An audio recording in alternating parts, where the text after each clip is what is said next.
Hello everyone ਅਸੀਂ ਕਰ ਰਹੇ ਹਾਂ ਬੀਐਡ ਫਸਟ ਈਅਰ ਦਾ ਜੋ ਆਪਣਾ ਟੀਚਿੰਗ ਸਬਜੈਕਟ ਹੈ ਟੀਚਿੰਗ ਆਫ ਪੰਜਾਬੀ ਜਿਹਦੇ ਵਿੱਚ ਆਪਾਂ ਮੈਥਡ ਸਟਾਰਟ ਕੀਤੇ ਨੇ ਕਿ ਆਪਾਂ ਪੋਇਟਰੀ ਨੂੰ ਕਿਵੇਂ ਪੜ੍ਹਾ ਸਕਦੇ ਹਾਂ ਪ੍ਰੋਜ਼ ਨੂੰ ਕਿਵੇਂ ਪੜ੍ਹਾ ਸਕਦੇ ਹਾਂ ਕੰਪੋਜੀਸ਼ਨ ਨੂੰ ਕਿਵੇਂ ਕਰਵਾ ਸਕਦੇ ਹਾਂ ਔਰ ਗ੍ਰਾਮਰ ਨੂੰ ਤੇ ਆਪਣੇ ਜਿਹੜੇ ਪੋਇਟਰੀ ਤੇ ਪ੍ਰੋਜ਼ ਦੋ ਟੌਪਿਕ ਖਤਮ ਹੋ ਚੁੱਕੇ ਨੇ ਆਪਣਾ ਜਿਹੜਾ ਅੱਜ ਦਾ ਟੌਪਿਕ ਉਹ ਹੈਗਾ methods of teaching of composition ਕਿ ਕੰਪੋਜੀਸ਼ਨ ਨੂੰ ਆਪਾਂ ਕਿਵੇਂ ਕਰਵਾ ਸਕਦੇ ਹਾਂ ਕੰਪੋਜੀਸ਼ਨ ਦਾ ਮਤਲਬ ਹੁੰਦਾ ਹੈ ਰਚਨਾ ਕਰਨਾ मतलब अपने शब्दां जो भी आप किसी ने कुछ कहना चाहते हैं अपने जोड़े विचार ने उन्होंने शब्दों में परो के दूसरों को दसना तो ये चीज़ हैगी आ कंपोजिशन शब्दों में आप दस दो या फिर आप बोल के दस दो स्पीकिंग चाहे राइटिंग दो तरीके अपने अपने जोड़े विचार आपू दस सकते हैं तो इतनी जी रचना हैगी वो आप किस तरीके जी वधिया कर सकते हैं या फिर किस तरीके आप सिखा सकते हैं बच्चों को रचना करना देखो जो रचना है शब्द वो अंग्रेजी का जोड़ा शब्द है कंपोजिशन वो अनुवाद है पंजाबी अनुवाद है जिसका मतलब होंगे अपने भावों शब्दों राही प्रगटाना जी रचना होंगी रचना करने का मतलब किसी चीज़ को लिखना होंगे वा तो आप राइटिंग कह सकते हैं कि किसी चीज़ में जो अपने जोड़े भाव ने अपने जोड़े विचार ने उन्होंने शब्दों में परो के दूसरों के सामने पेश करना रचना कहाउंदा गा इसलिए रचना को विचारों का जोड़ा कल्पनात्मक जोड़ा कल्पनात्मक या फिर रचनात्मक जोड़ा प्रगटा वो भी कहा जा सकता है कलात्मक या फिर रचनात्मक जोड़ा प्रगटा होगा वो भी जोड़ा कहा जा सकता है अपने भावों को तरतीब दे के सोहनी तरह बयान करना उन्होंने संवारना तो जोड़ा उन्होंने सजा के दसना उन्होंने सजाना की आ एक रचना का रूप होंगे आप गल करते हैं कि जेकर कोई परसन रचना कर रहा है विद्यार्थी कोई रचना लिख रहा है कोई से लेखक ने लिखी आ जी कवि ने कविता लिखी वो भी वो रचना गी किसी नाटककार ने कोई नाटक बारे लिखा वो भी वो रचना हैगी आ कोई कहानीकार ने कहानी लिखी किस्सेकार ने एक किस्सा लिखता गीतकारा ने गीत लिखे वो की है सारे की आपो अपनी रचना गी आपो अपनी सोच ते समझ के अनुसार रचना है हर बंदे कोई ना कोई जोड़ा टैलेंट आ वो होंदा गा कई होंगे ने वो वधिया गा सकते हैं कई होंगे ने वधिया लिख सकते हैं कई कहानियां लिखने च इंटरस्ट रखते हैं तो इस करके हर एक बंदे की जो रुचि आ वो अपने अपने हिसाब की होंगी है तो जो भी वो लिखते हैं तो की आ उन्होंने जी रचना उन्होंने सोच से उन्होंने समझ से डिपेंड करती है कि जिमें की परसन की सोच आ वो अपनी सोच के हिसाब से जोड़ा रचना वो करता जोड़े लेखक ने वो रचना जी करते हैं वो बहुते लेखक अपने समाजिक वातावरण मुख रखते हुए करते हैं अपने समाज में अपने आले दुआले जो कुछ भी वापर रहा होंगे वो अपन रचनावां लिख देंगे हैं बहुते लेखक जिहड़ियां रचना करते वो सोसाइटी को कुछ मैसेज देना चाहते हैं तो उस मैसेज देने लई वो कल्ला परसन है लेखक कल्ला एक परसन जिहड़ा वो घर घर जाके मैसेज नहीं दे सकता इसलिए वो मैसेज देने लई भी की है एक वो रचना करता वो कहानी लिखता कोई वो किस्सा लिखता गा कोई वो नाटक लिखता गा तो इस करके कह सकते हैं कि जी रचना होंगी वो हर एक परसन के जोड़े विचार ने उन्होंने जी सूझ होंगी है वो डिपेंड करती है कि वो किस तरीके की जी रचना वो लिख रहे हैं वो अपनी जी कला वो बयान कर रहे हैं हुण आपां गल करते हैं कि ये गुण की होंगे ने चंगी रचना जो वो किसनों कहा जा सकता है कि आपां नूं लगे कि ये रचना बहुत वधिया है जां आपां एक चंगी रचना करन लई बच्चों नूं मोटिवेट किवें कर सकते हैं की रचना बारे उन्होंने दस सकते हैं सब तो पहला गल करते हाँ कि रचना करन तो पहला साडे कोल एक उद्देश होना चाहिए कि अगर आप रचना कर रहे हैं तो वह उद्देश की है तो विद्यार्थियों को सानू रचना के उद्देश बारे जान पहचान करवानी जरूरी है कि अगर तुम कोई रचना कर रहे हो जो आप विद्यार्थियों को सिखा रहे हैं कि रचना किमें करनी है तो सब तो पहला वह उद्देश बनाना चाहिए कि अगर आप रचना कर रहे हैं तो इस रचना का की उद्देश है की मंतव है कि असीं मैसेज दे सकते हैं इस रचना राही दूजा रचना विच भाव ते जिहड़े अर्थ ने शब्दां अनुसार प्रयोग उन्हां दा होना चाहिए भावां दा प्रयोग और जिहड़े उत्थे अर्थ ने अर्थ अनुसार जो शब्दों का प्रयोग होना चाहिए क्योंकि तुहानूं पता कि जोड़ा शब्द है वो अर्थ वख-वख लाइनां च आपां लिखण दे तरीके नाल उन्हां दे जिहड़े अर्थ वो वख-वख हो सकते हैं इस करके उन्हां दे जिहड़े भाव ने उन्हां दे जिहड़े आपां अर्थ दसने चाहिए ने तो जिहड़े शब्द है उस ही आधार ते जिहड़े प्रयोग किए जाण इस विच किहड़े जिहड़े सौखे ते सरल जिहड़े शब्द है वो बच्चों नूं सिखाए जाण रचना करन दे विच ताकि बच्चों नूं कोई दिक्कत ना आवे क्योंकि जिन्ना ज़्यादा असीं औखे शब्द लिखण दे जां नਵੇਂ शब्द लिखण की कोशिश करते हैं तो जिहड़ी रचना होनी साडे लई लिखनी औखी हो जाती है। इस करके जदों असीं विद्यार्थियों नूं रचना करन सिखा रहे हैं तो सानूं चाहिदा अध्यापक नूं चाहिदा कि वह सौखे शब्दों तो शुरुआत करन, सरल शब्दों तो जिहड़ा सरल शब्दों का उपयोग वो किया जाए। रचना स्पष्ट प्रभावशाली ते विषय के अनुकूल होनी चाहिए है, क्योंकि जदों भी आप रचना लिखते हैं तो उन्हें एक नाम दिता जाता है जिहड़ा कि उहदा आपां लगा लो कि ओवरऑल उहदे विच आपां की संदेश देना चाहुंदे हैं, तो उहदा केंद्री विषय की है, तो उसने एक नाम बनाया जाता है। जिवें आपां गल कर लईए कि आप प्यासे कां की गल ही लै लईए कि आप बार बार चलो एक स्टोरी का नाम लै रहे हैं कि प्यासा कां एक रचना की उहदे विच जिहड़ा स्टोरी आ जिन्नी भी वो लाइनां लिखिया गई सारिया लाइनां कित्थे घूम रही ने, वो कां की प्यास उपर घूम रही ने कि कां सी जिहड़ा वो प्यासा सी, वो पानी पिछे भाल पिछे जिहड़ा इधर उधर फिरदा सी, किवें उहनूं पानी मिलिया, किवें उहने पानी जिहड़ा पीता। तो इहदा जिहड़ा मुख जिहड़ा आपां कह सकीए आपां नूं की नाम दे सकदे कि प्यासा कां, क्योंकि जिहड़ी आपां इहनूं होर नाम पानी का घड़ा नहीं दे सकते, क्योंकि जिहड़ा मुख पात्र वो की आ कां, वो भी आ प्यासा कि उहनूं तेह बहुत लगी हुई है। तो इस करके जिहड़ा उद्देश आ एक मुख उद्देश होना चाहिए हैगा, ते जिहड़ा रचना है वो विषय के अनुकूल होनी चाहिए है, जो असीं उहनूं नाम दे रहे हैं उस जिहड़े नाम के अनुकूल वो होनी चाहिए है।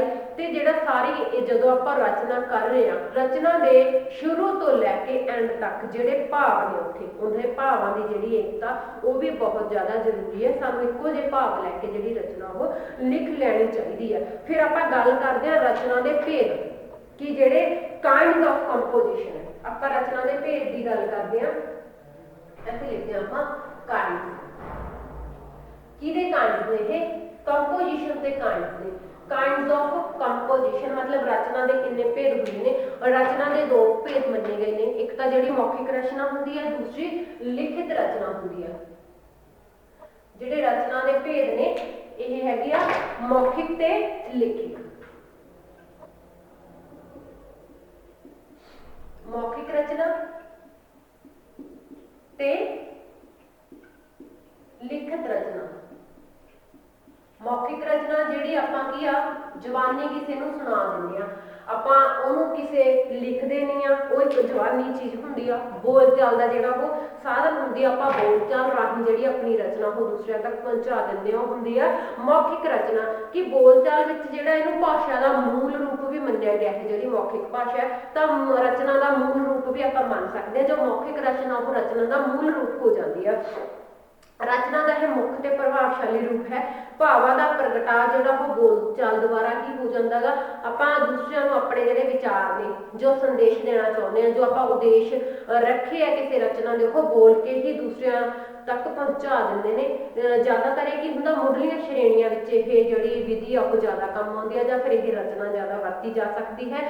ते क्योंकि उत्थे ਜਿਹੜੇ बच्चे ने छोटिया क्लासा के ਜਿਹੜੇ बच्चे ਉਹ ਇੰਨੀ ज़्यादा मतलब लिखण विच काबिल नहीं होंगे, जां आपां कह सकते हैं कि रचना का जिहड़ा लिखित रूप उन्हां लई थोड़ा जिहा औखा हो जाता है। तो पहला जिहड़ा गल आउंदी आ रचना की वो मौखिक तो ही शुरू होंदी है, मौखिक तो शुरू होकर अगे फिर वो लिखित विच चली जाती है। अगे आपां गल करदे हां लिखित रचना की।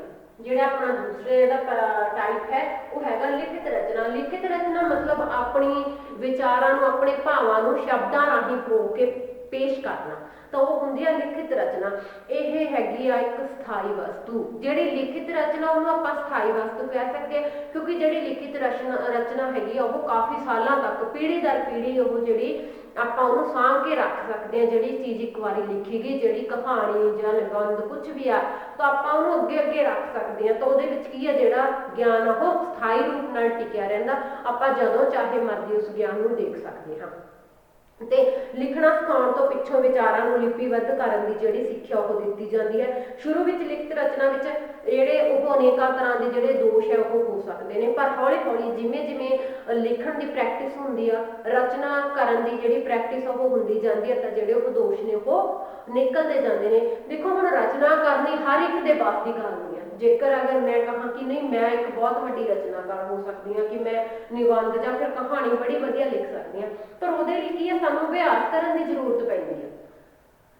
देखो ਜਿਹੜੀ ਵੀ ਆਪਾਂ ਰਚਨਾ ਲਿਖਦੇ ਆ ਉਹਦੇ ਵਿੱਚ ਜਿਹੜੇ ਆਪਾਂ ਵਿਚਾਰ ਲਿਖਣੇ ਆ ਤਾਂ ਉਹ ਕੀ ਇੱਕ ਕਾਰਨਬੱਧ ਤਰੀਕੇ ਵਿੱਚ ਹੁੰਦੇ ਨੇ। ਆਪਾਂ ਇਹ ਨਹੀਂ ਹੈਗਾ ਕਿ ਇੱਕ ਵਾਰੀ ਪਹਿਲਾਂ ਵਿਚਾਰ ਲਿਖਤਾ ਫਿਰ ਜਿਹੜਾ ਐਂਡ ਤੇ ਆਉਣਾ ਚਾਹੀਦਾ ਸੀ ਆਪਾਂ ਚੱਕ ਕੇ ਵਿਚਾਲੇ ਲਿਖਤਾ ਔਰ ਜਿਹੜਾ ਵਿੱਚ ਜੇ ਉਹ ਐਂਡ ਤੱਕ ਪਹੁੰਚ ਗਿਆ। ਸਾਨੂੰ ਹਰ ਇੱਕ ਜਿਹੜਾ ਵਿਸ਼ਾ ਵਸਤੂ ਉਹਨੂੰ ਕਿਵੇਂ ਸ਼ੁਰੂ ਕਰਨਾ ਤੇ ਕਿਵੇਂ ਉਹਨੂੰ ਉਹਦਾ ਜਿਹੜਾ ਐਂਡ ਆ ਉਹ ਕਰਨਾ ਉਹ ਚੀਜ਼ ਆਉਣੀ ਜ਼ਰੂਰੀ ਹੈ ਤਾਂ ਜੋ ਰਚਨਾ ਹੈਗੀ ਇੱਕ ਵਧੀਆ ਰਚਨਾ ਬਣਦੀ ਹੈ। ਤਾਂ ਜਦੋਂ ਆਪਾਂ ਇੱਕ ਕਰਮਬੱਧ ਤਰੀਕੇ ਨਾਲ ਭਾਵਾਂ ਨੂੰ ਤੇ ਵਿਚਾਰਾਂ ਨੂੰ ਇੱਕ ਕਰਮਬੱਧ ਤਰੀਕੇ ਨਾਲ ਉਹਦੇ ਵਿੱਚ ਲਿਖਦੇ ਹਾਂ ਤਾਂ ਉੱਥੇ ਕੀ ਹੁੰਦਾ ਗਾ ਜਿਹੜਾ ਪੜ੍ਹਨ ਵਾਲਾ ਵਾ ਉਹਦਾ ਵੀ ਜਿਹੜਾ ਇੰਟਰਸਟ ਆ ਉਹ ਬਣਿਆ ਰਹਿੰਦਾ ਗਾ। ਤਾਂ ਜਿਹੜੀ ਹੌਲੀ ਹੌਲੀ ਆਪਾਂ ਅਭਿਆਸ ਕਰਦੇ ਜਾਂਦੇ ਆ ਤਾਂ ਸਾਡੀ ਲਿਖਣ ਵਿੱਚ ਸ਼ੁੱਧਤਾ ਆਉਂਦੀ ਰਹਿੰਦੀ ਆ। ਅਸੀਂ ਜਿਹੜਾ ਵਿਚਾਰ ਨੇ ਜਾਂ ਫਿਰ ਭਾਵ ਹੈ ਉਹਨੂੰ ਲੜੀਵਾਰ ਲਿਖਣਾ ਜਿਹੜਾ ਉਹ ਸਿੱਖ ਜਾਂਦੇ ਹਾਂ। ਲਿਖਤ ਰਚਨਾ ਨੂੰ ਜਿਹੜਾ ਮੌਖਿਕ ਰਚਨਾ ਨਾਲੋਂ ਵਧੇਰੇ ਹੀ ਮਹੱਤਵਪੂਰਨ ਮੰਨਿਆ ਗਿਆ ਹੈ, ਉਹਨੂੰ ਜ਼ਿਆਦਾ ਜਿਹੜੀ ਵਧੀਆ ਮੰਨਿਆ ਗਿਆ ਹੈ। ਇਸ ਲਈ ਇੱਥੇ ਜਿਹੜੇ ਵੇਕਨ ਸਨ ਸਾਡੇ ਸਿੱਖਿਆ ਸ਼ਾਸਤਰੀ ਸਨ ਵੇਕਨ, ਉਹਨਾਂ ਨੇ ਕਿਹਾ ਹੈ ਕਿ speaking maketh a ready man but writing maketh an exact man. ਤਾਂ ਇਸ ਕਰਕੇ ਜਿਹੜੇ ਸਾਡੇ ਸਿੱਖਿਆ ਸ਼ਾਸਤਰੀ ਆ ਉਹਨਾਂ ਨੇ ਵੀ ਜਿਹੜੀ ਲਿਖਿਤ ਰਚਨਾ ਹੈ ਉਹਨੂੰ ਜ਼ਿਆਦਾ ਤਰਜੀਹ ਦਿੱਤੀ ਆ। ਤੇ ਇਹਦੇ ਕੀ ਉਦੇਸ਼ ਹੋ ਸਕਦੇ ਨੇ? ਜਿਹੜੀ ਲਿਖਿਤ ਰਚਨਾ ਹੈਗੀ ਆ ਉਹਦੇ ਜਿਹੜੇ ਉਦੇਸ਼ ਹੈ ਵਿਦਵਾਨਾਂ ਨੇ ਆਪਣੀ ਆਪਣੀ ਸਮਝ ਦੇ ਅਨੁਸਾਰ ਇਹਦੇ ਕਾਫੀ ਜਿਹੜੇ ਉਦੇਸ਼ ਆ ਉਹ ਦੱਸੇ ਨੇ। ਅਗਰ ਆਪਾਂ ਗੱਲ ਕਰੀਏ ਰੇਵਰਨ ਦੀ, ਜਿਹੜੇ ਰੇਵਰਨ ਸਾਡੇ ਵਿਦਵਾਨ ਸਨ ਉਹਨਾਂ ਨੇ ਕਿਹਾ ਹੈ ਕਿ ਲਿਖਿਤ ਰਚਨਾ ਜਿਹੜਾ ਸਿੱਖਿਆ ਦਾ ਮੂਲ ਉਦੇਸ਼ ਵਿਦਿਆਰਥੀਆਂ ਨੂੰ ਇਸ ਯੋਗ ਬਣਾ ਦੇਣਾ ਹੈ ਕਿ ਉਹ ਆਪਣੇ ਵਿਚਾਰਾਂ ਨੂੰ ਆਪਣੇ ਢੰਗ ਨਾਲ ਪੇਸ਼ ਕਰ ਸਕਣ ਤੇ ਸੁਤੰਤਰਤਾ ਪੂਰਵਕ ਜਿਹੜਾ ਪ੍ਰਭਾਵਸ਼ਾਲੀ ਢੰਗ ਨਾਲ ਆਪਣੇ ਵਿਚਾਰਾਂ ਦਾ ਪ੍ਰਗਟਾਅ ਉਹਨਾਂ ਦਾ ਹੋ ਸਕੇ। ਤੇ ਅੱਗੇ ਆਪਾਂ ਗੱਲ ਕਰਦੇ ਹਾਂ ਕਿ ਇਹਦਾ ਜਿਹੜਾ ਹੋਰ ਉਦੇਸ਼ ਹੈ ਲਿਖਿਤ ਰਚਨਾ ਦਾ ਕਿ ਜਿਹੜੇ ਵਿਦਿਆਰਥੀ ਉਹਨਾਂ ਨੂੰ ਇਸ ਕਾਬਲ ਬਣਾ ਦੇਣਾ ਕਿ ਉਹ ਆਪਣੇ ਵਿਚਾਰਾਂ ਨੂੰ ਸਪਸ਼ਟਤਾਪੂਰਨ ਤੇ ਕਰਮਬੱਧ ਤਰੀਕੇ ਨਾਲ ਦੂਸਰਿਆਂ ਦੇ ਅੱਗੇ ਪੇਸ਼ ਕਰ ਸਕਣ। ਕਿਉਂਕਿ ਜਿਹੜੀ ਕਰਮਬੱਧਤਾ ਹੈ, ਕਰਮਬੱਧਤਾ ਕਿਸੇ ਵੀ ਰਚਨਾ ਦੀ ਬਹੁਤ ਵੱਡੀ ਵਿਸ਼ੇਸ਼ਤਾ ਹੈ। ਜਦੋਂ ਤੱਕ ਅਸੀਂ ਜਿਹੜੇ ਵਿਚਾਰ ਆ ਉਹ ਕਰਮਬੱਧ ਤਰੀਕੇ ਨਾਲ ਨਹੀਂ ਲਿਖਾਂਗੇ ਜਿਹੜੀ ਸਾਡੀ ਰਚਨਾ ਉਹ ਇਫੈਕਟਿਵ ਨਹੀਂ ਹੋਊਗੀ, ਉਹ ਲੋਕਾਂ ਤੇ ਜਿਹੜਾ ਪ੍ਰਭਾਵ ਆ ਉਹ ਨਹੀਂ ਪਾ ਸਕੂਗੀ। ਹੋਰ ਕੀ ਉਦੇਸ਼ ਹੈ ਕਿ ਵਿਵਹਾਰਿਕ ਕੰਮਾਂ ਵਿੱਚ ਜਿਹੜੇ ਵਿਵਹਾਰਿਕ ਕਾਰਜ ਨੇ ਉਹਨਾਂ ਵਿੱਚ ਜਿਹੜਾ ਲਿਖਤ ਦਾ ਕੰਮ ਹੈ ਉਹਦੇ ਦੁਆਰਾ ਜਿਹੜਾ ਕਾਰਜ ਆ ਉਹ ਆਪਾਂ ਨਿਪੁੰਨਤਾ ਨਾਲ ਕਰ ਸਕਦੇ ਹਾਂ, ਪ੍ਰਭਾਵਸ਼ਾਲੀ ਜਿਹੜੇ ਢੰਗ ਤਰੀਕੇ ਨਾਲ ਕਰ ਸਕਦੇ ਹਾਂ। ਲਿਖਿਤ ਰਚਨਾ ਨਾਲ ਸਾਨੂੰ ਹੋਰ ਕੀ ਫਾਇਦਾ ਹੋ ਸਕਦਾ ਹੈ? ਹੋਰ ਅਸੀਂ ਜਿਹੜੀਆਂ ਲਿਖਣ ਦੀਆਂ ਸ਼ੈਲੀਆਂ ਨੇ ਜਿਹੜੀਆਂ ਵੱਖ-ਵੱਖ ਸ਼ੈਲੀਆਂ ਨੇ ਤਾਂ ਉਹਨਾਂ ਦੇ ਵੱਖ-ਵੱਖ ਸ਼ੈਲੀਆਂ ਦੇ ਵੱਖ-ਵੱਖ ਰੂਪਾਂ ਨਾਲ ਜਿਹੜੀ ਸਾਡੀ ਜਾਣ ਪਹਿਚਾਣ ਹੋ ਸਕਦੀ ਹੈ, ਸਾਨੂੰ ਉਹਨਾਂ ਦੀ ਜਿਹੜੀ ਜਾਣਕਾਰੀ ਹੈ ਉਹ ਮਿਲ ਸਕਦੀ ਹੈ। ਅਸੀਂ ਆਪਣੇ ਅਨੁਭਵਾਂ ਨੂੰ ਲਿਪੀਬੱਧ ਕਰਕੇ ਇੱਕ ਲਿਖਿਤ ਰੂਪ ਉਹ ਜਿਹੜਾ ਦੇ ਸਕਦੇ ਹਾਂ। ਘੱਟ ਤੋਂ ਘੱਟ ਸ਼ਬਦਾਂ ਵਿੱਚ ਅਸੀਂ ਵੱਧ ਤੋਂ ਵੱਧ ਜਿਹੜੇ ਸਾਡੇ ਭਾਵ ਨੇ ਜਾਂ ਫਿਰ ਸਾਡੇ ਵਿਚਾਰ ਨੇ ਉਹਨਾਂ ਨੂੰ ਪੇਸ਼ ਕਰਨ ਦੀ ਜਿਹੜੀ ਸਮਝ ਆ ਉਹ ਸਾਨੂੰ ਆ ਜਾਂਦੀ ਹੈ। ਹੁਣ ਆਪਾਂ ਗੱਲ ਕਰਦੇ ਹਾਂ ਕਿ ਜਿਹੜੀਆਂ ਰਚਨਾ ਦੀਆਂ ਵਿਧੀਆਂ ਨੇ, ਰਚਨਾ ਕਰਨ ਦੀਆਂ ਜਿਹੜੀਆਂ ਵਿਧੀਆਂ ਨੇ ਉਹ ਕਿਹੜੀਆਂ-ਕਿਹੜੀਆਂ ਹੋ ਸਕਦੀਆਂ ਨੇ। ਇਹ ਰਚਨਾ ਦੀਆਂ ਜਿਹੜੀਆਂ ਵਿਧੀਆਂ ਨੇ ਜਿਵੇਂ ਆਪਾਂ ਪਹਿਲਾਂ ਹੀ ਗੱਲ ਕੀਤੀ ਹੈ ਕਿ ਜਿਹੜੀ ਰਚਨਾ ਉਹ ਕਲਾਸਾਂ ਦੇ ਹਿਸਾਬ ਤੇ ਜਮਾਤਾਂ ਦੇ ਹਿਸਾਬ ਤੇ ਜਿਹੜੀ ਰਚਨਾ ਉਹ ਬੱਚੇ ਨੂੰ ਕਰਵਾਈ ਜਾਣੀ ਜ਼ਰੂਰੀ ਹੈ। ਜਿਹੜੀਆਂ ਹੁਣ ਮੁੱਢਲੀਆਂ ਕਲਾਸਾਂ ਲਾ ਲਓ, ਮੁੱਢਲੀਆਂ ਕਲਾਸਾਂ ਦੇ ਜਿਹੜੇ ਬੱਚੇ ਨੇ ਪ੍ਰਾਇਮਰੀ ਕਲਾਸਿਸ ਦੇ ਜਿਹੜੇ ਬੱਚੇ ਆ ਤਾਂ ਉਹ ਜਿਹੜੀ ਰਚਨਾ ਕਰਨ ਵਿੱਚ ਬਹੁਤ ਹੀ ਸਫਲ ਤਰੀਕੇ ਨਾਲ ਰਚਨਾ ਕਰਨ ਵਿੱਚ ਆਪਾਂ ਕਹਿ ਦਈਏ ਉਹ ਸਕਸੈਸਫੁਲ ਨਹੀਂ ਹੋ ਸਕਦੇ। ਉਹਨਾਂ ਨੂੰ ਬਹੁਤ ਹੀ ਜ਼ਿਆਦਾ ਜਿਹੜੀ ਅਭਿਆਸ ਦੀ ਜ਼ਰੂਰਤ ਪੈਂਦੀ ਹੈ ਅਗਰ ਉਹਨਾਂ ਨੂੰ ਇੱਕ ਵਧੀਆ ਤਰੀਕੇ ਨਾਲ ਜਿਹੜੀ ਰਚਨਾ ਅਗਰ ਉਹ ਉਹਨਾਂ ਤੋਂ ਕਰਵਾਈ ਜਾਵੇ। ਆਪਾਂ ਹੁਣ ਚਲੋ ਗੱਲ ਕਰਦੇ ਹਾਂ ਕਿ ਜਿਹੜੀਆਂ ਮੈਥਡ ਨੇ ਇਹਨਾਂ ਦੇ ਕੀ ਨੇ ਜਿਹੜੇ ਰਾਈਟ ਕਰਨਾ ਆਪਾਂ ਜਿਹੜੀ ਰਚਨਾ ਕਰਨੀ ਆ ਉਹਦੇ ਕਿਹੜੇ-ਕਿਹੜੇ ਮੈਥਡ ਨੇ। ਆਪਾਂ ਗੱਲ ਕਰਦੇ ਹਾਂ ਸਟੈਪ ਬਾਈ ਸਟੈਪ ਚੱਲਾਂਗੇ। ਆਪਾਂ ਸਭ ਤੋਂ ਪਹਿਲਾਂ ਆਪਾਂ ਗੱਲ ਕਰਦੇ ਹਾਂ ਕਿ ਆਰੰਭਿਕ ਕਲਾਸਾਂ ਦੀ ਜਿਹੜੀਆਂ ਕਲਾਸਾਂ ਨੇ ਕਿਹੜੇ ਮੈਥਡ ਨੇ, ਜਿਹੜੀਆਂ ਸਟਾਰਟਿੰਗ ਵਾਲੀਆਂ ਕਲਾਸਾਂ ਨੇ, ਜਿਹੜੀਆਂ ਪ੍ਰਾਇਮਰੀ ਕਲਾਸਾਂ ਨੇ ਲਗਾ ਲਓ ਛੋਟੀਆਂ ਸ਼੍ਰੇਣੀਆਂ ਨੇ ਉਹਨਾਂ ਲਈ ਆਪਾਂ ਗੱਲ ਕਰਾਂਗੇ ਆਰੰਭਿਕ ਰਚਨਾ ਸਿੱਖਿਆ ਵਿਧੀਆਂ। ਆਰੰਭਿਕ ਰਚਨਾ ਜਿਹੜੀਆਂ ਕਲਾਸਾਂ ਹੁੰਦੀਆਂ ਨੇ ਛੋਟੀਆਂ ਕਲਾਸਾਂ ਲਈ ਉਹਨਾਂ ਨੂੰ ਆਪਾਂ ਦੇਖੋ ਆਰੰਭਿਕ ਰਚਨਾ ਸਿੱਖਿਆ ਵਿਧੀ ਮੈਥਡਸ ਨੇ ਆਪਣੇ ਟੀਚਿੰਗ ਆਫ ਕੰਪੋਜੀਸ਼ਨ ਦੇ।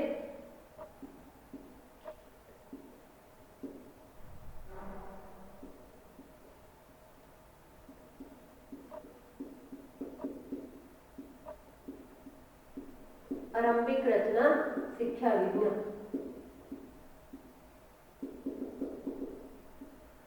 ਆਰੰਭਿਕ ਰਚਨਾ ਸਿੱਖਿਆ ਵਿਧੀਆਂ ਇਸ ਪੱਧਰ ਦੀਆਂ ਜਿਹੜੀਆਂ ਵਿਧੀਆਂ ਨੇ ਆਪਾਂ ਉਹਦੀ ਗੱਲ ਕਰਦੇ ਹਾਂ ਕਿ ਜਿਹੜੀਆਂ ਆਰੰਭਿਕ ਰਚਨਾ ਨੇ ਜਦੋਂ ਅਸੀਂ ਬੱਚੇ ਨੂੰ ਜਿਹੜਾ ਲਿਖਣਾ ਸਿਖਾਉਂਦੇ ਹਾਂ, ਜਿਹੜਾ ਅਸੀਂ ਬੱਚੇ ਨੂੰ ਰਚਨਾ ਕਰਨਾ ਸਿਖਾਉਂਦੇ ਆ ਤਾਂ ਉਦੋਂ ਆਪਾਂ ਕੀ ਕਿਹੜੀਆਂ ਵਿਧੀਆਂ ਦਾ ਜਿਹੜਾ ਯੂਜ਼ ਹੈ ਉਹ ਕਰ ਸਕਦੇ ਹਾਂ ਜਾਂ ਜਿਹੜਾ ਪ੍ਰਯੋਗ ਆ ਉਹ ਕਰ ਸਕਦੇ ਹਾਂ। ਸਭ ਤੋਂ ਪਹਿਲਾਂ ਆਪਾਂ ਗੱਲ ਕਰਾਂਗੇ ਦੇਖੋ ਤੇ ਕਹੋ ਵਿਧੀ। ਆਰੰਭਿਕ ਰਚਨਾ ਸਿੱਖਿਆ ਵਿਧੀਆਂ ਦੇ ਅੰਡਰ ਆਉਂਦਾ ਗਾ ਦੇਖੋ ਤੇ ਕਹੋ ਵਿਧੀ। ਦੇਖੋ ਤੇ ਕਹੋ ਵਿਧੀ ਮਤਲਬ ਕੀ ਆ ਕਿ ਕਿਸੇ ਚੀਜ਼ ਨੂੰ ਦੇਖ ਕੇ ਲਿਖਣਾ ਜਾਂ ਫਿਰ ਕਿਸੇ ਚੀਜ਼ ਨੂੰ ਸੁਣ ਕੇ ਲਿਖਣਾ। ਪਿੱਛੇ ਜਦੋਂ ਆਪਾਂ ਕੋਈ ਬੋਲ ਰਿਹਾ ਹੁੰਦਾ ਉਹਦੇ ਪਿੱਛੇ ਆਪਾਂ ਲਿਖ ਰਹੇ ਹੁੰਦੇ ਆ। ਇਸ ਵਿਧੀ ਵਿੱਚ ਬੱਚਿਆਂ ਨੂੰ ਕੁਝ ਬਹੁਤੀ ਜਿਹੜੀ ਆਪਣੀ ਮਿਹਨਤ ਹੈ ਉਹ ਥੋੜੀ ਜਿਹੀ ਘੱਟ ਲੱਗਦੀ ਹੈ, ਜਿਹੜੀ ਆਪਣੀ ਸਮਝ ਉਹ ਥੋੜੀ ਜਿਹੀ ਘੱਟ ਲਾਉਣੀ ਪੈਂਦੀ ਹੈ। ਇਹ ਵਿਧੀ ਬਹੁਤ ਸਾਦੀ ਤੇ ਰੋਚਕ ਹੈ। ਇਸ ਵਿੱਚ ਜਿਹੜੇ ਮਾਂਤੇਸਰੀ ਤੇ ਫੋਰਬੈਲ ਦੀਆਂ ਜਿਹੜੀਆਂ ਵਿਧੀਆਂ ਆਉਂਦੀਆਂ ਨੇ, ਮਾਂਤੇਸਰੀ ਤੇ ਫਰੋਬੈਲ ਜਿਹੜੀਆਂ ਵਿਧੀਆਂ ਨੇ, ਆਪਾਂ ਪਿੱਛੇ ਜਿਹੜੇ ਮੈਥਡਸ ਕੀਤੇ ਸੀ, ਜਿਹੜੀ ਐਕਟੀਵਿਟੀਜ਼ ਕੀਤੀਆਂ ਸੀ ਉਹਨਾਂ ਵਿੱਚੋਂ ਇਹ ਦੋ ਵਿਧੀਆਂ ਨੇ ਤੇ ਉਹ ਸਿੱਖਿਆ ਵਿਧੀਆਂ ਵਾਲੇ ਗੁਣ ਵਿਦਮਾਨ ਨੇ। ਮਾਂਤੇਸਰੀ ਤੇ ਫਰੋਬਲ ਸਿੱਖਿਆ ਵਿਧੀਆਂ ਵਾਲੇ ਜਿਹੜੇ ਗੁਣ ਨੇ ਉਹ ਦੇਖੋ ਤੇ ਕਹੋ ਵਿਧੀ ਵਿੱਚ ਵਿਦਮਾਨ ਸਨ। ਇਸ ਵਿੱਚ ਜਿਹੜਾ ਹੈਗਾ ਇੱਕ ਲੱਕੜੀ ਦੀ ਪਟਾਰੀ, ਇੱਕ ਆਪਾਂ ਕਹਿ ਸਕਦੇ ਹਾਂ ਕਿ ਲੱਕੜੀ ਦੇ ਵਿੱਚ ਜਿਹੜੀ ਲੱਕੜੀ ਦੀ ਪਟਾਰੀ ਹੈ ਜਾਂ ਫਿਰ ਕੋਈ ਹੋਰ ਵੀ ਚੀਜ਼ ਆ, ਕੋਈ ਗੱਤੇ ਦਾ ਬਾਕਸ ਹੈ, ਉਹਦੇ ਵਿੱਚ ਕੀ ਆ ਜਿਹੜੀਆਂ ਆਮ ਵਰਤੋਂ ਵਾਲੀਆਂ ਜਾਂ ਫਿਰ ਆਲੇ ਦੁਆਲੇ ਦੀਆਂ ਜਿਹੜੀਆਂ ਚੀਜ਼ਾਂ ਦੇ ਮਾਡਲ ਪਏ ਹੁੰਦੇ ਨੇ। ਫੋਰ ਐਗਜ਼ਾਮਪਲ ਆਪਾਂ ਗੱਲ ਕਰੀਏ ਕਿ ਉੱਥੇ ਇੱਕ ਚੇਅਰ ਦੀ ਜਿਹੜੀ ਪਿਕਸ ਉਹ ਪਈ ਆ, ਟੇਬਲ ਦੀ ਪਈ ਆ ਤੇ ਉਹਦੇ ਜਿਹੜਾ ਬੈਗ ਆ ਜਾਂ ਬੁੱਕਸ ਹੈ ਜਾਂ ਉਹਦੀ ਯੂਨੀਫਾਰਮ ਆ, ਕੋਈ ਇਹੋ ਜਿਹੇ ਜਿਹੜੇ ਆਪਣੇ ਆਲੇ ਦੁਆਲੇ ਦੇ ਨੇ ਜਾਂ ਫਿਰ ਫਰੂਟ ਦੀਆਂ ਚੀਜ਼ਾਂ, ਕੋਈ ਫਰੂਟ ਦੇ ਜਿਹੜੇ ਮਾਡਲ ਨੇ ਉਹ ਨੇ ਜਾਂ ਫਿਰ ਐਨੀਮਲਸ ਨੇ ਜਿਹੜੇ ਕਿ ਬੱਚੇ ਨੂੰ ਆਲਰੇਡੀ ਪਤਾ ਹੁੰਦੇ ਨੇ ਕਿ ਇਹ ਚੀਜ਼ਾਂ ਨੇ, ਉਹ ਚੀਜ਼ਾਂ ਪਈਆਂ ਹੁੰਦੀਆਂ ਨੇ ਤੇ ਇਸ ਵਿੱਚ ਵਾਰੀ-ਵਾਰੀ ਚੀਜ਼ਾਂ ਨੂੰ ਬੱਚੇ ਨੂੰ ਦਿਖਾਈਆਂ ਜਾਂਦੀਆਂ ਨੇ ਜਾਂ ਫਿਰ ਬੱਚੇ ਨੂੰ ਕਿਹਾ ਜਾਂਦਾ ਹੈ ਕਿ ਭਾਈ ਤੂੰ ਇਹ ਸਾਰੀਆਂ ਜਿਹੜੀਆਂ ਚੀਜ਼ਾਂ ਨੇ ਉਹ ਚੱਕ ਕੇ ਵੇਖ ਤੇ ਫਿਰ ਉਹਨਾਂ ਬਾਰੇ ਕੁਝ ਆਪਣੀਆਂ 2 ਲਾਈਨਾਂ ਲਿਖ ਜਾਂ ਉਹਨਾਂ ਦੇ ਜਿਹੜੇ ਨਾਮ ਨੇ ਉਹ ਲਿਖ। ਤੇ ਇਹ ਹੁੰਦੀ ਆ ਦੇਖੋ ਤੇ ਕਹੋ ਵਿਧੀ। ਬੱਚਾ ਨਾਲ ਉਹਨਾਂ ਦੇ ਨਾਮ ਬੋਲਦਾ ਜਾਂਦਾ ਗਾ ਤੇ ਨਾਮ ਕੀ ਉਹਨਾਂ ਨੂੰ ਨਾਲ ਉਹਨਾਂ ਨੂੰ ਲਿਖਣਾ ਜਿਹੜਾ ਉਹ ਸਿਖਾਇਆ ਜਾਂਦਾ ਹੈ।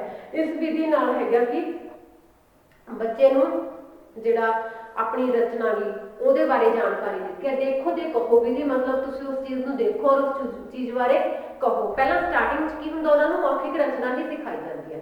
ਮੌਖਿਕ ਰਚਨਾ ਮਤਲਬ ਉਹ ਬੋਲ ਕੇ ਜਿਹੜੇ ਆਪਣੇ ਭਾਵ ਨੇ ਜਾਂ ਆਪਣੇ ਜਿਹੜੇ ਵਿਚਾਰ ਆ ਉਹ ਦੱਸ ਦੇਣਗੇ। ਉੱਥੇ ਜਿਹੜੇ ਵਿਚਾਰ ਛੋਟੇ ਬੱਚੇ ਉਹ ਵੀ ਨਹੀਂ ਕਰ ਸਕਦੇ, ਉੱਥੇ ਉਹਨਾਂ ਲਈ ਕਿਸੇ ਗੱਤੇ ਦੇ ਬਾਕਸ ਵਿੱਚ ਜਾਂ ਫਿਰ ਲੱਕੜੀ ਦੀ ਪਟਾਰੀ ਕਹਿ ਲਓ, ਉਹਦੇ ਵਿੱਚ ਕੋਈ ਚੀਜ਼ਾਂ ਜਿਹੜੀਆਂ ਆਪਣੇ ਆਲੇ ਦੁਆਲੇ ਨਾਲ ਸੰਬੰਧਿਤ ਹੋਣ, ਜਿਨ੍ਹਾਂ ਦੀ ਜਾਣਕਾਰੀ ਬੱਚੇ ਨੂੰ ਹੁੰਦੀ ਹੈ। ਕੋਈ ਫਰੂਟ ਦੇ ਮਾਡਲ ਲਗਾ ਲਓ, ਕੋਈ ਐਨੀਮਲ ਦੇ ਮਾਡਲ ਲਗਾ ਲਓ ਜਾਂ ਫਿਰ ਕੋਈ ਚੇਅਰ ਟੇਬਲ ਜਿਹੜਾ ਕਲਾਸਰੂਮ ਵਿੱਚ ਵਰਤੇ ਜਾਣ ਵਾਲੀਆਂ ਚੀਜ਼ਾਂ ਨੇ ਉਹਨਾਂ ਦੇ ਮਾਡਲ ਲਗਾ ਲਓ। ਤਾਂ ਬੱਚਾ ਉਹਨਾਂ ਨੂੰ ਦੇਖ ਕੇ ਉਹਨਾਂ ਬਾਰੇ ਦੱਸੂਗਾ, ਉਹਨਾਂ ਦੇ ਨਾਮ ਦੱਸੂਗਾ। ਅਗਰ ਉਹਨੇ ਇੱਕ ਸੇਬ ਦੇਖਿਆ ਕਿ ਇੱਕ ਸੇਬ ਦਾ ਮਾਡਲ ਹੈ, ਥਰਮੋਕੋਲ ਦੇ ਬਣੇ ਹੋਏ ਫਰੂਟਸ ਆਉਂਦੇ ਨੇ ਕਿ ਉਹ ਚੱਕ ਕੇ ਬੱਚਾ ਦੱਸ ਦੂਗਾ ਕਿ ਦਿਸ ਇਜ਼ ਐਪਲ ਜਾਂ ਫਿਰ ਕਿ ਇਹ ਸੇਬ ਹੈ। ਤਾਂ ਇਹ ਚੀਜ਼ ਦਾ ਇੱਕ ਦੇਖੋ ਤੇ ਕਹੋ ਵਿਧੀ ਜਿਹੜੀ ਰਚਨਾ ਦੀ ਆਪਾਂ ਕਹਿ ਦਿੰਦੇ ਹਾਂ ਇੱਕ ਸਟਾਰਟਿੰਗ ਪੁਆਇੰਟ ਹੈ, ਜਿਹੜਾ ਆਪਣਾ ਪਹਿਲਾ ਪੜਾਅ ਅਸੀਂ ਕਹਿ ਸਕਦੇ ਹਾਂ। ਅੱਗੇ ਗੱਲ ਕਰਦੇ ਹਾਂ ਆਪਾਂ ਪ੍ਰਸ਼ਨ ਉੱਤਰ ਵਿਧੀ ਦੀ।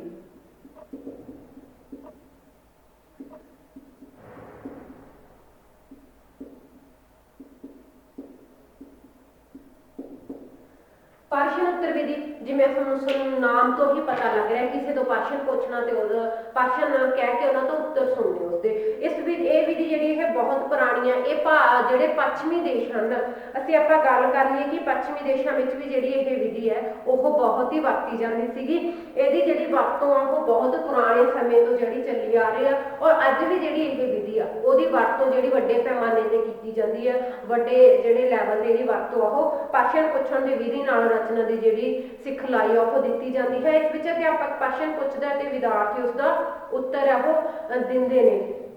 ਇਸ ਨਾਲ ਵਿਦਿਆਰਥੀਆਂ ਦੀ ਜਿਹੜੀ ਰਚਨਾਤਮਕ ਪ੍ਰਵਿਰਤੀਆਂ ਹੁੰਦੀਆਂ ਨੇ ਜਾਂ ਫਿਰ ਰਚਨਾਤਮਕ ਜਿਹੜੀਆਂ ਸ਼ਕਤੀਆਂ ਨੇ ਉਹਨਾਂ ਦਾ ਵਿਕਾਸ ਹੁੰਦਾ ਹੈ ਕਿ ਜਦੋਂ ਅਧਿਆਪਕ ਦੁਆਰਾ ਪ੍ਰਸ਼ਨ ਪੁੱਛਿਆ ਜਾਂਦਾ ਹੈ ਤਾਂ ਵਿਦਿਆਰਥੀ ਜਿਹੜੇ ਉਹਦਾ ਉੱਤਰ ਉਹ ਆਪਣੇ ਵਿਚਾਰਾਂ ਰਾਹੀਂ ਦਿੰਦੇ, ਆਪਣੀ ਜਿਹੜੀ ਸੋਚ ਮੁਤਾਬਕ ਉਸਦਾ ਜਿਹੜਾ ਉਹ ਉੱਤਰ ਦਿੰਦੇ ਨੇ। ਤਾਂ ਅਗਰ ਆਪਾਂ 10 ਬੱਚਿਆਂ ਤੋਂ ਪ੍ਰਸ਼ਨ ਪੁੱਛਦੇ ਹਾਂ ਤਾਂ 2-3 ਦੇ ਜਿਹੜੇ ਪ੍ਰਸ਼ਨ ਉੱਤਰ ਨੇ ਉਹ ਸੇਮ ਹੋ ਸਕਦੇ ਨੇ। ਅਦਰਵਾਈਜ਼ ਕਿਹੜੇ ਹਰ ਇੱਕ ਜਿਹੜਾ ਬੱਚਾ ਉਹ ਆਪਣੇ ਜਿਹੜੇ ਵਿਚਾਰ ਆ ਉਹਨਾਂ 'ਚ ਫੇਰ ਬਦਲ ਕਰਕੇ ਇੱਕ ਦੂਸਰੇ ਤੋਂ ਫੇਰ ਬਦਲ ਕਰਕੇ ਜਿਹੜਾ ਉਹਦਾ ਉੱਤਰ ਆ ਉਹ ਦਿੱਤਾ ਜਾਂਦਾ ਗਾ। ਇਸ ਕਰਕੇ ਅਸੀਂ ਕਹਿ ਸਕਦੇ ਹਾਂ ਕਿ ਇਸ ਵਿਧੀ ਰਾਹੀਂ ਜਿਹੜੀ ਬੱਚਿਆਂ ਦੀਆਂ ਰਚਨਾਤਮਕ ਪ੍ਰਵਿਰਤੀਆਂ ਹੁੰਦੀਆਂ ਨੇ ਉਹਨਾਂ ਦਾ ਜਿਹੜਾ ਵਿਕਾਸ ਆ ਉਹ ਹੁੰਦਾ ਹੈ। ਕਲਪਨਾ ਸ਼ਕਤੀ ਵਧਣ ਦੇ ਨਾਲ ਇਹਨਾਂ ਦੀ ਜਿਹੜੀ ਵਾਕ ਰਚਨਾ ਉਹ ਵੀ ਸ਼ੁੱਧ ਹੋ ਜਾਂਦੀ ਆ, ਕਿਉਂਕਿ ਜਿੰਨਾ ਅਸੀਂ ਪ੍ਰੈਕਟਿਸ ਕਰਾਂਗੇ ਭਾਸ਼ਾ ਦੀ, ਜਿੰਨਾ ਅਸੀਂ ਬੋਲਣ ਦੀ ਪ੍ਰੈਕਟਿਸ ਕਰਾਂਗੇ ਭਾਸ਼ਾ ਨੂੰ, ਉਨੀ ਕੀ ਹੈ ਸਾਡੀ ਭਾਸ਼ਾ ਦੀ ਪੜ੍ਹਨ ਵਿੱਚ ਬੋਲਣ ਵਿੱਚ ਜਿਹੜੀਆਂ ਸ਼ੁੱਧੀਆਂ ਨੇ ਉਹ ਆਉਣਗੀਆਂ। ਔਰ ਜਿੰਨੀ ਆਪਾਂ ਲਿਖਣ ਦੀ ਕੋਸ਼ਿਸ਼ ਕਰਾਂਗੇ, ਲਿਖਣ ਦੀ ਜਿਹੜੀ ਪ੍ਰੈਕਟਿਸ ਉਹ ਕਰਾਂਗੇ, ਤਾਂ ਸਾਡੀ ਲਿਖਾਈ ਵਿੱਚ ਵੀ ਉਨੀ ਹੀ ਜ਼ਿਆਦਾ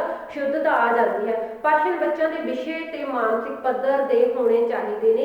ਇਸ ਗੱਲ ਦਾ ਜਿਹੜਾ ਧਿਆਨ ਉਹ ਅਧਿਆਪਕ ਵੱਲੋਂ ਖਾਸ ਤੌਰ ਤੇ ਰੱਖਿਆ ਜਾਵੇ, ਕਿਉਂਕਿ ਜਦੋਂ ਅਸੀਂ ਉਹਨਾਂ ਦੇ ਮਾਨਸਿਕ ਪੱਧਰ ਦੇ ਅਨੁਕੂਲ ਭਾਸ਼ਣ ਨਹੀਂ ਪੁੱਛਦੇ ਤਾਂ ਬੱਚੇ ਇਸ ਚੀਜ਼ ਤੋਂ ਭੱਜਣ ਲੱਗਦੇ ਨੇ, ਇਸ ਚੀਜ਼ ਤੋਂ ਕਤਰਾਉਣ ਲੱਗਦੇ ਨੇ, ਕਲਾਸ ਵਿੱਚ ਉੱਤਰ ਦੇਣ ਤੋਂ ਜਿਹੜੇ ਉਹ ਕਤਰਾਉਂਦੇ ਨੇ। ਅੱਗੇ ਆਪਾਂ ਗੱਲ ਕਰਦੇ ਹਾਂ ਇਹਦੇ ਵਿੱਚ ਚਿੱਤਰ ਵਰਣਨ ਪ੍ਰਣਾਲੀ।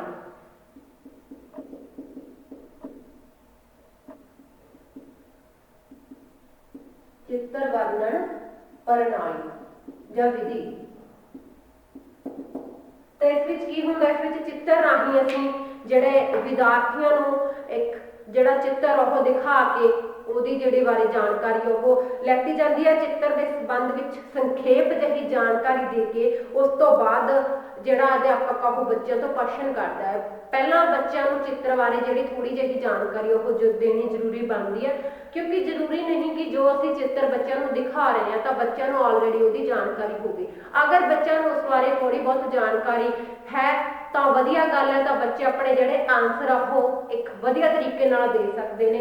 ਅਗਰ ਬੱਚੇ ਨੂੰ ਉਸ ਚਿੱਤਰ ਬਾਰੇ ਜਾਣਕਾਰੀ ਨਹੀਂ ਹੈਗੀ ਤਾਂ ਅਧਿਆਪਕ ਦਾ ਫਰਜ਼ ਬਣਦਾ ਹੈ ਕਿ ਅਧਿਆਪਕ ਦੁਆਰਾ ਜਿਹੜੇ ਉਸ ਚਿੱਤਰ ਦੀ ਜਾਣਕਾਰੀ ਆ ਬੱਚਿਆਂ ਨੂੰ ਪ੍ਰੋਵਾਈਡ ਕੀਤੀ ਜਾਵੇ, ਤਾਂ ਜੋ ਬੱਚਿਆਂ ਨੂੰ ਜਿਹੜਾ ਆਨਸਰ ਦੇਣ ਵਿੱਚ ਕੋਈ ਦਿੱਕਤ ਨਾ ਆਵੇ। ਤਾਂ ਚਿੱਤਰ ਹੈਗਾ ਜਿਹੜਾ ਉਹ ਕਿਸੇ ਦ੍ਰਿਸ਼ ਨੂੰ ਜਾਂ ਫਿਰ ਕਿਸੇ ਕਹਾਣੀ ਨੂੰ ਪੇਸ਼ ਕਰਦਾ ਹੋਣਾ ਚਾਹੀਦਾ ਹੈ। ਜਿਹੜੇ ਉੱਥੇ ਆਪਾਂ ਚਿੱਤਰ ਬੱਚਿਆਂ ਨੂੰ ਦਿਖਾਉਣੇ ਆ ਉਹ ਕੋਈ ਕਹਾਣੀ ਦੇ ਨਾਲ ਜਿਹੜਾ ਮਿਲਿਆ ਜੁਲਿਆ ਹੁੰਦਾ ਹੈ, ਕਹਾਣੀ ਦੀਆਂ ਗੱਲ ਦਰਸਾਉਂਦਾ ਹੁੰਦਾ ਗਾ। ਤੇ ਇਸ ਕਰਕੇ ਵਿਦਿਆਰਥੀਆਂ ਨੂੰ ਉਸ ਬਾਰੇ ਕੁਝ ਲਿਖਣ ਲਈ ਵੀ ਕਿਹਾ ਜਾ ਸਕਦਾ ਹੈ, ਤਾਂ ਕਿ ਬੱਚਾ ਜਿਹੜਾ ਰੋਚਕਤਾ ਨਾਲ ਕੰਮ ਕਰ ਸਕੇ, ਉਸਦੀ ਜਿਹੜੀ ਰੁਚੀ ਆ ਉਹਦੇ ਵਿੱਚ ਬਣੀ ਰਹੇ। ਕਿਉਂਕਿ ਜਦੋਂ ਅਸੀਂ ਉਹਨੂੰ ਲਿਖਣ ਕਾਰਜ ਦੇ ਦਿੰਦੇ ਹਾਂ ਤਾਂ ਅਸੀਂ ਉਹਦਾ ਜਿਹੜਾ ਲਿਖਤ ਭਾਸ਼ਾ ਦਾ ਲਿਖਤ ਰੂਪ ਉੱਥੇ ਉਹ ਵੀ ਸ਼ੁੱਧ ਹੁੰਦਾ ਹੈ, ਤੇ ਉਹਨੂੰ ਜਿਹੜਾ ਆਪਣੇ ਵਿਚਾਰ ਹੁੰਦੇ ਨੇ, ਵਿਚਾਰਾਂ ਦੀ ਜਿਹੜੀ ਰਚਨਾ ਕਰਨੀ ਆ, ਉਹਦਾ ਜਿਹੜਾ ਰਚਨਾਤਮਕ ਰੂਪ ਆ ਤੇ ਉਹ ਵੀ ਉੱਥੇ ਬੱਚੇ ਦਾ ਜਿਹੜਾ ਵਿਕਸਿਤ ਉਹ ਹੋ ਜਾਂਦਾ। ਅੱਗੇ ਆਪਾਂ ਗੱਲ ਕਰਦੇ ਹਾਂ ਵਰਣਨਾਤਮਕ ਪ੍ਰਣਾਲੀ, ਜਿਹੜੀ ਆਪਾਂ 4th ਨੰਬਰ ਤੇ ਗੱਲ ਕਰਦੇ ਹਾਂ ਆਉਂਦੀ ਹੈ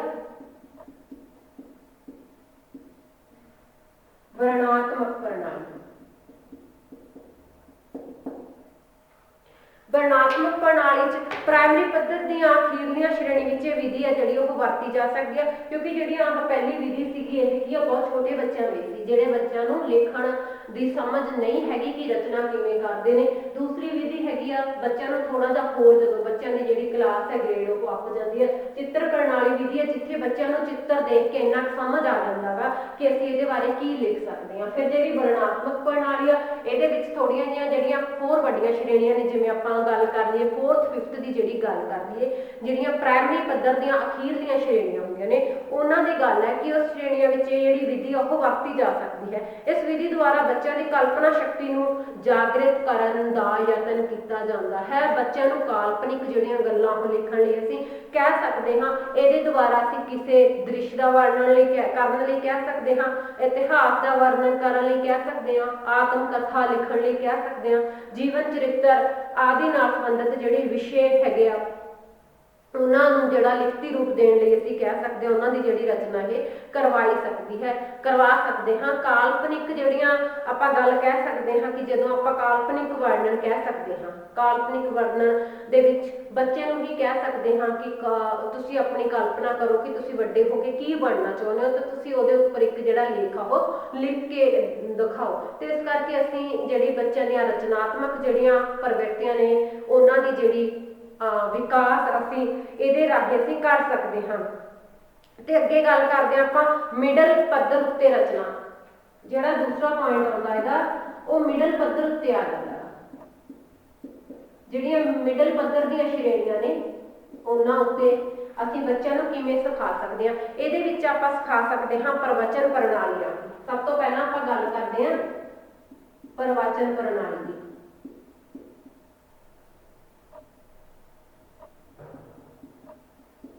ਪ੍ਰਵਚਨ ਪ੍ਰਣਾਲੀ ਕੀ ਹੋਗੀ, ਬੱਚੇ ਨੂੰ ਬੋਲ ਕੇ ਦੱਸਣਾ ਹੈ ਨਾ, ਪ੍ਰਵਚਨ ਦੇਣੇ। ਉਹ ਹੁੰਦੀ ਹੈ ਜਿਹੜੀ ਪ੍ਰਵਚਨ ਪ੍ਰਣਾਲੀ। ਸਭ ਤੋਂ ਪਹਿਲਾਂ ਅਧਿਆਪਕ ਆਪ ਰਚਨਾ ਦੇ ਵਿਸ਼ੇ ਬਾਰੇ ਜਿਹੜਾ ਮੌਖਿਕ ਵਰਣਨ ਕਰਦਾ ਗਾ, ਉਸ ਤੋਂ ਬਾਅਦ ਵਿਦਿਆਰਥੀਆਂ ਪਾਸੋਂ ਉਸਦੀ ਜਿਹੜੀ ਮੁੜ ਤੋਂ ਰਚਨਾ ਕਰਵਾਈ ਜਾਂਦੀ ਹੈ। ਵਿਦਿਆਰਥੀਆਂ ਦੁਆਰਾ ਪਹਿਲਾਂ ਕੋਈ ਕਹਾਣੀ ਜਾਂ ਫਿਰ ਕੋਈ ਲੇਖ ਬੱਚਿਆਂ ਨੂੰ ਪੜ੍ਹ ਕੇ ਸੁਣਾਇਆ ਜਾਂਦਾ ਹੈ, ਉਹਦਾ ਵਾਚਨ ਕਰਕੇ ਸੁਣਾਇਆ ਜਾਂਦਾ, ਉਸ ਤੋਂ ਬਾਅਦ ਮੁੜ ਤੇ ਉਹੀ ਜਿਹੜੀ ਰਚਨਾ ਹੁੰਦੀ ਹੈ ਵਿਦਿਆਰਥੀ ਦੁਆਰਾ ਕਰਵਾਈ ਜਾਂਦੀ ਹੈ। ਤੇ ਅੱਗੇ ਆਪਾਂ ਗੱਲ ਕਰਦੇ ਹਾਂ ਸੂਤਰ ਪ੍ਰਣਾਲੀ ਦੀ।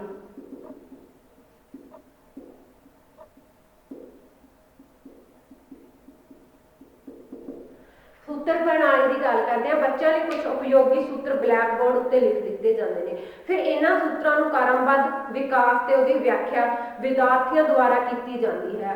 ਕੁਝ ਉੱਥੇ ਲਾਈਨਾਂ ਲਿਖ ਦਿੱਤੀਆਂ, ਫਿਰ ਉਸ ਤੋਂ ਬਾਅਦ ਬੱਚਿਆਂ ਤੋਂ ਉਹਦੀ ਵਿਆਖਿਆ ਜਿਹੜੀ ਜਾਂ ਫਿਰ ਕ੍ਰਮਬੱਧ ਉਹਦਾ ਜਿਹੜਾ ਵਿਚਾਰ ਵਿਸ਼ਲੇਸ਼ਣ ਉਹ ਕਰਵਾਇਆ ਜਾਂਦਾ ਗਾ। ਅਧਿਆਪਕ ਨੂੰ ਸੂਤਰ ਪੇਸ਼ ਕਰਨ ਲੱਗਿਆਂ ਬੱਚਿਆਂ ਦਾ ਜਿਹੜਾ ਮਾਨਸਿਕ ਪੱਧਰ ਦਾ ਉਹਦਾ ਵੀ ਖਿਆਲ ਰੱਖਣਾ ਬਹੁਤ ਜ਼ਿਆਦਾ ਜ਼ਰੂਰੀ ਹੈ। ਸੂਤਰ ਜਿਹੜਾ ਪ੍ਰਣਾਲੀ ਇਹ ਬੱਚਿਆਂ ਨੂੰ ਰਚਨਾ ਕਰਨ ਵਿੱਚ, ਉਹਨਾਂ ਦੀਆਂ ਰਚਨਾਤਮਕ ਪ੍ਰਵਿਰਤੀਆਂ ਦਾ ਵਿਕਾਸ ਕਰਨ ਲਈ ਬਹੁਤ ਜ਼ਿਆਦਾ ਸਹਾਇਕ ਹੈ। ਅੱਗੇ ਆਪਾਂ ਗੱਲ ਕਰਦੇ ਹਾਂ ਰੂਪ ਰੇਖਾ ਪ੍ਰਣਾਲੀ ਦੀ। ਰੂਪ ਰੇਖਾ ਪ੍ਰਣਾਲੀ ਵਿੱਚ ਕੀ ਹੁੰਦਾ? ਅਧਿਆਪਕ ਦੁਆਰਾ ਕਿਸੇ ਕਹਾਣੀ ਦੀ ਜਿਹੜੀ ਇੱਕ ਰੂਪ ਰੇਖਾ ਹੈ ਉਹ ਬੱਚਿਆਂ ਨੂੰ ਦੱਸ ਦਿੱਤੀ ਜਾਂਦੀ ਹੈ, ਜਾਂ ਫਿਰ ਆਪਾਂ ਕਹਿ ਸਕਦੇ ਹਾਂ ਬਲੈਕ ਬੋਰਡ ਤੇ ਥੋੜੀ ਜਿਹੀ ਰੂਪ ਰੇਖਾ ਬੱਚਿਆਂ ਨੂੰ ਲਿਖ ਕੇ ਦੇ ਦਿੱਤੀ ਜਾਂਦੀ ਹੈ। ਉਸ ਤੋਂ ਬਾਅਦ ਬੱਚਿਆਂ ਤੋਂ ਉਸਦੀ ਜਿਹੜੀ ਰਚਨਾ ਉਹ ਕਰਵਾਈ ਜਾਂਦੀ ਹੈ। ਇਸ ਦੇ ਸਹਾਰੇ ਵਿਦਿਆਰਥੀ ਜਿਹੜੀ ਪੂਰੀ ਦੀ ਪੂਰੀ ਜਿਹੜੀ ਕਹਾਣੀ ਆ ਉਹ ਲਿਖਣ ਦਾ ਜਿਹੜਾ ਅਹਿਸਾਸ ਨੇ ਉਹ ਕਰਦੇ ਨੇ, ਜਾਂ ਲਿਖਣ ਦੀ ਜਿਹੜੀ ਕੋਸ਼ਿਸ਼ ਉਹ ਕਰਦੇ ਨੇ। ਤੇ ਰੂਪ ਰੇਖਾ ਵੀ ਕੀ ਹੈ ਇੱਕ ਵਧੀਆ ਤਰੀਕਾ ਹੋ ਸਕਦਾ ਹੈ ਰਚਨਾ ਕਰਨ ਵਾਸਤੇ। ਅੱਗੇ ਗੱਲ ਕਰਦੇ ਹਾਂ ਸੁਝਾਅ ਪ੍ਰਣਾਲੀ ਦੀ ਆਪਾਂ।